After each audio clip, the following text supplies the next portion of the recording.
Guys आपने कभी न कभी कार्टून्स और एनिमे को तो देखा ही होगा, और अगर देखा होगा तो उनके बारे में आप जरूर अननोन फैक्ट्स जानना चाहते होंगे। तो गाइस आपके लिए आज मैं कुछ ऐसे ही अननोन और इंटरेस्टिंग फैक्ट्स को लेकर आया हूँ जिन्हें जानकर आपका माइंड ब्लोन हो जाएगा। जैसे इंडियन कार्टून कैरेक्टर्स के 4 फिंगर्स क्यों होते हैं as compare to 5 fingers of anime characters, और कार्टून और एनिमे कैरेक्टर्स हर रोज एक जैसे ऐसे ही कपड़े क्यों पहनते हैं। नंबर 16। तो गाइस चलिए इस वीडियो का स्टार्ट हम डोरेमोन के एक अननोन फैक्ट से करते हैं। तो गाइस जैसा कि आप जानते ही होंगे कि हमारे डोरेमोन के पास बहुत से फ्यूचरिस्टिक गैजेट्स हैं, जैसे कि स्मॉल लाइट, एनीवेयर डोर या फिर बम्बू कॉप्टर। सिंपली बोलो तो उसके पास गैजेट्स का खजाना है। लेकिन गाइस खजाने की भी तो कुछ न कुछ लिमिट होती है। तो हमारे डोरेमोन की गैजेट की क्या लिमिट है? तो गाइस मैं आपकी जानकारी के लिए बता दूं कि डोरेमोन के पॉकेट में टोटल 4500 गैजेट्स हैं, और वो भी कोई आम गैजेट्स नहीं बल्कि फ्यूचरिस्टिक गैजेट्स। वैसे अगर आपको डोरेमोन से कोई गैजेट मांगना होगा तो वो कौन सा गैजेट होगा मुझे आप कमेंट सेक्शन में जरूर बताना। नंबर 15। गाइस अगर आपने शिनचैन देखा होगा तो आप उसकी फैमिली को तो जरूर जानते ही होंगे। अच्छा अगर जानते हो तो बताओ ये शिनचैन के कौन लगते हैं? नहीं पहचान पाए ना? मैंने भी जब इनको पहली बार देखा था तो भाई बिल्कुल नहीं पहचान पाया था, पर जब मुझे पता चला कि ये शिनचैन के अपने अंकल हैं तो भाई मैं तो बस शॉक्ड रह गया। यस गाइस ये आदमी कोई और नहीं बल्कि शिनचैन के डैड के बड़े भाई शिमाशी नोहारा हैं, और आप इन्हें इसलिए नहीं पहचान पाए होंगे क्योंकि ये कभी एनिमे में आए ही नहीं है। इनको सिर्फ शिनचैन के मांगा के वॉल्यूम 24 में ही देखा जा सकता है। नंबर 14। एक एनिमे सीरीज है जिसका नाम है स्पेस ब्रदर्स, और जैसा नाम है ठीक वैसा ही ये सीरीज है, यानी कि इसमें आपको स्पेस से रिलेटेड बहुत से एडवेंचर्स और स्पेस सैटेलाइट्स देखने को मिलेंगी। पर गाइस इस सीरीज की सबसे मजेदार एपिसोड है एपिसोड 31, क्योंकि इसी में एक एस्ट्रोनॉट गेस्ट कैरेक्टर आते हैं जिनका नाम होता है अकीहिदो होशिदा, और जिन्होंने वो गेस्ट क्लिप अर्थ पर नहीं सीधा स्पेस से रिकॉर्ड करके भेजा था। मतलब भाई डेडिकेशन देख रहे हो एनिमे सीरीज में आने की। नंबर 13। आप स्टैनली को तो जानते ही होंगे, हाँ भाई वही जिन्होंने iron man, black panther, Spiderman और हल्क जैसे फेवरेट कैरेक्टर्स को बनाया है। और आपको शायद मालूम हो या ना हो बट उनके भी रिलेटेड बहुत सारे फैक्ट्स हैं। जैसे पहली बार में उन्होंने हल्क को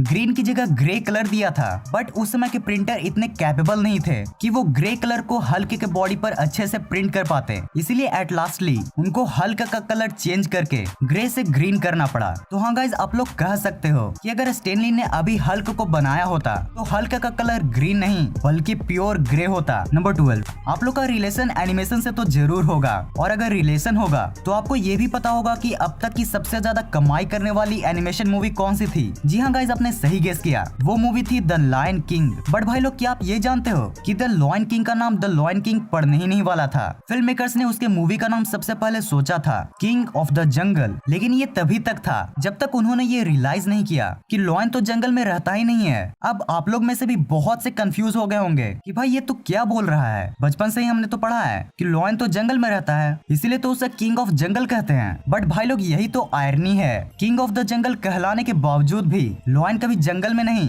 बल्कि स्क्रैबलैंड, ग्रासलैंड या फिर सवानास जैसे रीजन में रहता है। और ठीक इसी मिस्टेक का रियलाइज करते हुए फिल्म मेकर्स ने भी इस मूवी का नाम चेंज कर दिया। नंबर 11। अगर मैं एस बोलूं तो आपके मन में सबसे पहला इमेज किसका आएगा, इस गधे का या फिर इस गधे का? अगर ये एस आपके दिमाग में आता है तो गाइज ये फैक्ट लिटरली आपके लिए है। क्या आपको ये पता है कि अब तक टोटल कितने पोकेमोन शो में दिखाई दे चुके हैं? नहीं पता है ना, कोई नहीं, बट अब आप जान लो कि पोकेमोन शो में अब तक टोटल 893 पोकेमोन्स को दिखाया जा चुका है। और भाई लोग बुरा मत मानना, एस मेरा भी फेवरेट है, वो बस फ्लो को बैठाने के लिए थोड़ा इधर उधर। अबे साले तभी मेरा माफ करना, गुस्से में इधर उधर निकल जाता हूँ। नंबर 10। आपने इन बनाना बॉयज को तो कहीं न कहीं देखा ही होगा जिन्हें मिनियंस कहा जाता है, और जो इस अजीब भाषा से वार्तालाप करते हैं।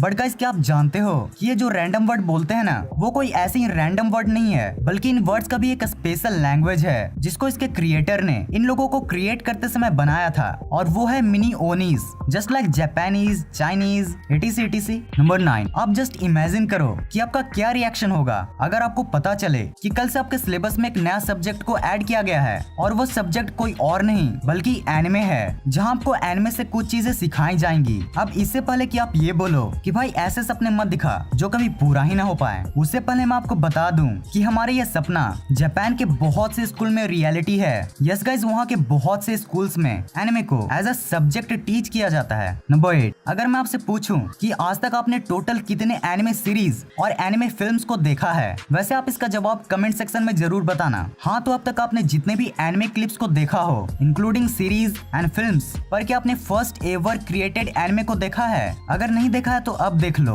ये फर्स्ट एनिमे क्लिप है जिसे अराउंड 19th सेंचुरी में बनाया गया था और जिसमें एक समुराई अपने तलवार को टेस्ट कर रहा है। नंबर 7, गाइस अगर आप शिनचैन के भी मेरी ही तरह ट्रू फैन हो तो जरा बताओ ये कौन सा कैरेक्टर है? हाँ, तो आप कितने भी बड़े फैन हो आप शायद ही इन्हें पहचान पाए होंगे, और वो इसलिए है क्योंकि ये बहुत से कम एपिसोड्स में दिखाई दिए हैं और ये कोई और नहीं बल्कि कजामा के डैड मिनिको कजामा हैं, जो सबसे पहले शिनचैन के एपिसोड 6 to 9A में दिखाई दिए थे और ये एपिसोड का हिंदी डब हमारे प्यारे YouTube पर भी मौजूद है, तो आप चाहो तो सर्च करके देख सकते हो। नंबर 6, चलो अब जब डैड का फेस रिवील हो ही रहा है तो क्यों ना मसाओ के डैड का भी फेस रिवील किया जाए। वैसे मसाओ के डैड का तो प्रॉपर फेस रिवील क्रिएटर ने कभी किया ही नहीं है, बट उनका एक छोटा सा रेफरेंस हमें शिनचैन के मांगा के वॉल्यूम 50 में देखने को मिलता है, जिसमें हमें बताया जाता है कि मसाओ के डैड बहुत ही बोरिंग, टिपिकल वर्किंग और विदाउट हॉबी के पर्सन हैं। सिंपली बोलूं तो भाई उनसे अच्छा तो हमारा मसाओ है जो कहीं ना कहीं हमें इंटरटेन जरूर करता है। नंबर 5, जब वॉल्ट डिज्नी मिकी माउस को बना रहे थे तो उन्होंने मिकी माउस का नाम सबसे पहले मिकी माउस नहीं रखा था,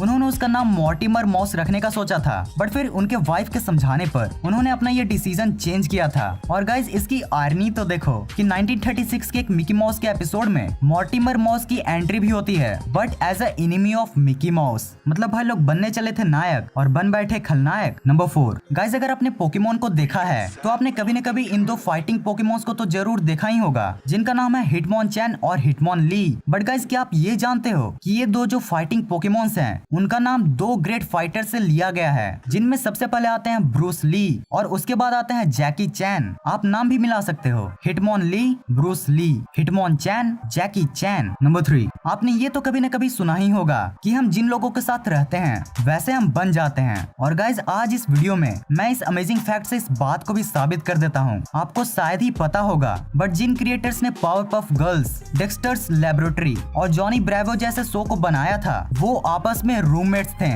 भाई पता नहीं कौन सा रूम था जिसने इन बड़े बड़े क्रिएटर्स को इंस्पायर किया था, मैं भी उस रूम में जरूर जाना चाहूंगा। नंबर 2, देखो गाइस ये तो साफ है कि अगर आपने इस वीडियो को क्लिक किया है तो आप जरूर जापानीज एनिमे और इंडियन कार्टून्स को भी जानते होगे और साथ ही साथ उनके बीच के डिफरेंस को भी जानते होगे। लेकिन क्या आप ये जानते हो कि इंडियन कार्टून कैरेक्टर्स के 4 और जापानीज एनिमी वर्ल्ड के कैरेक्टर्स के 5 उंगलियां क्यों होती हैं? तो गाइस ये इसलिए है क्योंकि जापान में 4 उंगलियों वालों को एज ए गुंडा के रूप में ट्रीट किया जाता है और वहाँ पर अधिकतर 4 उंगलियों वालों को एज ए बैड पर्सन ही माना जाता है, और इसीलिए जापानीज गवर्नमेंट ये मानती है कि 4 उंगलियों वाले एनिमी कैरेक्टर्स उन बैड गैंग्स को प्रमोट कर सकते हैं, और इसी वजह से हर एनिमी कैरेक्टर्स की 4 की जगह 5 उंगलियां होती हैं। नंबर 1, अब मैं जिस क्वेश्चन का आंसर आपको बताने वाला हूँ मुझे गारंटी पता है कि कभी न कभी आपके भी मन में ये सवाल तो जरूर आया ही होगा कि भाई ये कार्टून कैरेक्टर्स हर दिन एक ही कपड़े कैसे पहनते हैं? भाई लॉजिक से देखा जाए तो इनको भी तो कपड़े चेंज करने चाहिए, because as we know bathing is very important for us, और अगर बात करेंगे मतलब कपड़े चेंज करेंगे तो फिर ये कार्टून कैरेक्टर्स बात करने के बाद भी एक ही जैसे कपड़े क्यों पहनते हैं? तो गाइज इसका आंसर है कि पहले के समय में किसी कैरेक्टर का कपड़ा चेंज करना इज इक्वल टू क्रिएटर्स के लिए बहुत सारा काम, और इसी काम से बचने के लिए पहले के जमाने में क्रिएटर्स कभी कार्टून कैरेक्टर के कपड़े बदलते ही नहीं थे, बस कॉपी पेस्ट, और फिर धीरे धीरे यही सिलसिला चलता रहा